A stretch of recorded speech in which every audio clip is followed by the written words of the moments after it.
고난 너머에 더 큰 고난이 기다린다 할지라도 오직 하나님만을 신뢰하십시오. 여러분의 영혼의 시력이 회복되기를 마음이 없는 분에게 시청자가 아니라 우리는 예배자가 되어야 됩니다. 샬롬, 복된 하루가 시작되었습니다. 오늘 하나님께 주시는 말씀으로 우리 영혼이 힘을 얻고 성령의 인도함 받는 하루가 되기를 소망합니다. 함께 나눌 말씀은 누가복음 10장 25절부터입니다.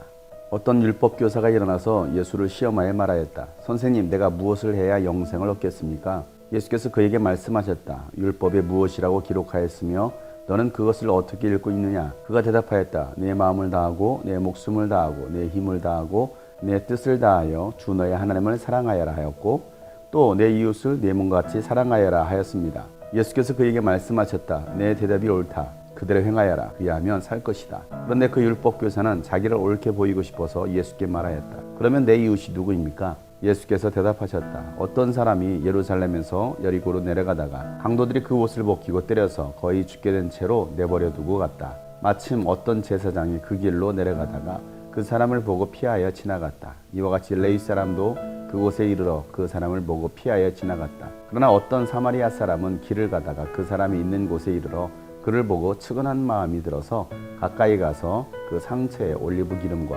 포도주를 붓고 싸맨 다음에 자기 짐승에 태워서 여관으로 데리고 가서 돌보아 주었다. 다음 날 그는 2 데나리온을 꺼내어서 여관 주인에게 주고 말하기를 이 사람을 돌보아 주십시오. 비용이 더 들면 내가 돌아오는 길에 갚겠습니다 하였다. 너는 이 3사람 가운데서 누가 강도 만난 사람에게 이웃이 되어 주었다고 생각하느냐? 그가 대답하였다. 자비를 베푼 사람입니다. 예수께서 그에게 말씀하셨다. 가서 너도 이와 같이 하여라. 그들이 길을 가다가 예수께서 어떤 마을에 들어가셨다. 마르다라고 하는 여자가 예수를 자기 집으로 모셔드렸다. 이 여자에게 마리아라고 하는 동생이 있었는데 마리아는 주님의 발 곁에 앉아서 말씀을 듣고 있었다. 그러나 마르다는 여러 가지 접대하는 일로 분주하였다. 그래서 마르다가 예수께 와서 말하였다. 주님, 내 동생이 나 혼자 일하게 두는 것을 아무렇지 않게 생각하십니까? 가서 거들어 주라고 내 동생에게 말씀해 주십시오. 그러나 주님께서는 마르다에게 대답하셨다. 마르다야, 마르다야, 너는 많은 일로 염려하며 들떠있다. 그러나 주님의 일은 많지 않거나 하나뿐이다. 마리아는 좋은 몫을 택하였다. 그러니 아무도 그것을 그에게서 빼앗지 못할 것이다. 아멘. 예수님께서 전도하러 마을로 보낸 70인의 제자가 예수님께 와서 전도보를 합니다. 예수 이름으로 병든 자들이 고침받고 귀신이 나가는 걸로 인하여 기뻐서 돌아와서 보고했던 것입니다.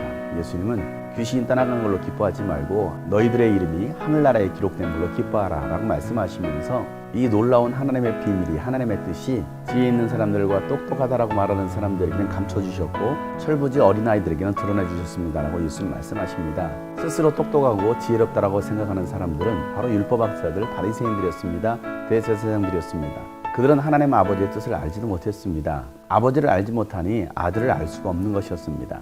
과거에 많은 왕과 예언자들이 예수님을 기다렸고 예수님을 보고자 했습니다. 예수님 말씀을 듣고자 했습니다. 그러나 그들은 듣지 못했습니다. 그런데 이제는 듣게 되었고 예수님의 제자들이 예수님과 동일한 사역을 하고 있는 것입니다. 그때 어떤 율법 교사가 일어나서 예수님께 시험하려고 질문을 합니다. 내가 무엇을 하여야 영생을 얻겠습니까? 이 율법학자는 스스로 의롭다라고 생각했던 사람이었습니다. 잘하고 있다라고 생각했던 사람이었던 것입니다. 그래서 예수님께 어떻게 하면 내가 영생을 얻을 수 있습니까? 라고 했던 그 질문도 자신은 영생을 얻을 수 있는 자라고 믿었기 때문에 예수님께 이와 같이 질문했던 것입니다. 예수님은 그에게 되묻습니다. 율법에 뭐라고 기록되어 있느냐? 마음을 다하고 목숨을 다하고 뜻을 다하여 하나님을 사랑하라고 말씀하셨고 내 이웃을 내 몸과 같이 사랑하라고 말씀했습니다 라고 대답을 합니다. 그러자 예수님은 그대로 행하라. 그러면 살 것이다. 영생을 얻을 것이다 라고 말씀하십니다.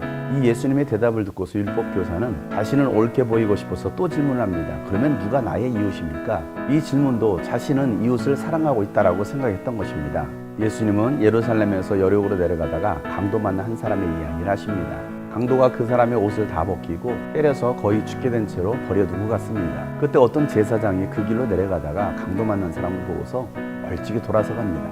레위 사람도 지나가다가 그 사람을 보고서 피하여서 지나갑니다. 제사장과 레위 사람들은 누구입니까? 하나님의 성전에서 일하는 사람들이었습니다. 율법을 지키고 또 하나님의 뜻대로 살아가고 있다고 생각했던 사람들입니다. 제사장과 레위 사람은 강도 만난 사람을 만졌을 때 자신이 부정해질 수 있다고 생각했습니다. 그래서 자신을 더 거룩하고 정결하게 만들기 위해서 이 강도 만난 사람을 피해서 멀리 갔던 것입니다. 그런데 사마리아 사람은 지나가다 그 사람을 보고 불쌍히 여기는 마음이 들어서 상처에 기름을 발라주고 싸맨 다음에 자기 짐승에 태워서 여관으로 데려가서 돌봐줍니다.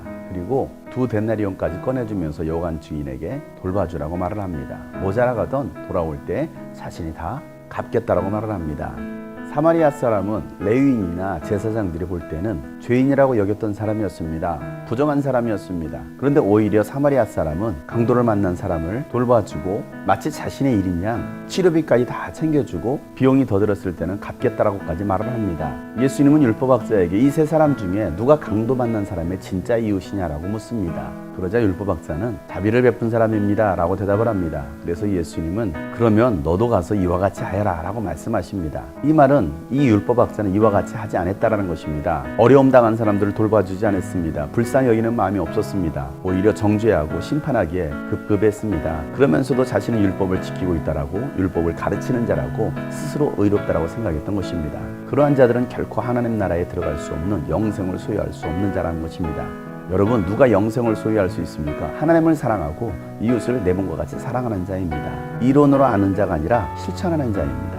예수님은 길을 가다가 한 마을에 들어가십니다. 거기에 마르다라는 여자가 있었는데 예수님을 자신의 집으로 모셔드립니다. 그리고 예수님과 제자들을 위해서 식사를 준비합니다. 그런데 그의 여동생 마리아는 예수님의 발 곁에 앉아서 말씀을 듣고 있었습니다. 마르다는 예수님을 위해서 식사를 준비하는데 너무나 분주했습니다. 그런데 동생 마리아는 예수님 곁에서 말씀을 듣고 있는 그 모습을 보면서 예수님께 요청을 합니다. 예수님, 마리아에게 나를 도와주라고 말씀해 주십시오 라고 말을 합니다. 그러자 예수님은 마르다야, 너는 많은 일로 염려하면서 들떠있다. 마리아는 좋은 것을 선택했다라고 말씀하십니다. 우리가 주님을 사랑한다고 하면서 주님을 모셔드리고 주님과 함께한다고 하지만 주님과의 친밀한 교제, 주님의 말씀을 듣는 것보다 교회에서 일하는 거에 분주한 사람들이 많이 있습니다. 교회에서 교사로 봉사하고 찬양단으로 봉사하고 주방에서도 일을 하고 또 여러 가지 분야에서 열심히 일을 합니다. 그 일에만 너무 분주하다 보면 정작 예수님의 말씀을 듣고 예수님과 함께해야 하는 그 예수님을 예배하는 그 시간을 놓쳐버리는 경우들이 많이 있습니다.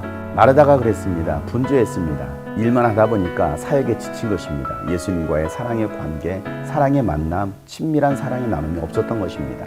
마리아는 일보다는 예수님과의 관계를 선택했습니다. 예수님 말씀 듣기를 사모했던 것입니다. 2021년도 예수님과의 사랑의 관계가 회복되시기를 축복합니다. 예수님의 말씀 듣기를 사모하시기를 바랍니다. 일하는 것도 중요하지만 일하기에 앞서서 주님과의 바른 관계가 형성되기를 축복합니다. 그럴 때에 우리가 힘을 얻어서 주님을 섬길 수가 있고 주님의 일을 감당할 수가 있는 것입니다. 자신을 의롭다라고 생각하고 하나님의 말씀대로 살고 있다라고 생각했던 율법학자, 예수님을 자신의 집으로 모셔드려서 식사를 준비하고 섬기려고 했던 마르다, 정작 하나님 아버지의 뜻, 예수 그리스도의 마음을 알지는 못했던 것입니다. 우리 모두가 그 예수님의 마음을 알아서 예수님을 더 많이 사랑하고 예수님 뜻대로 순종하며 살아갈 수 있는 우리 모두가 되기를 소망합니다.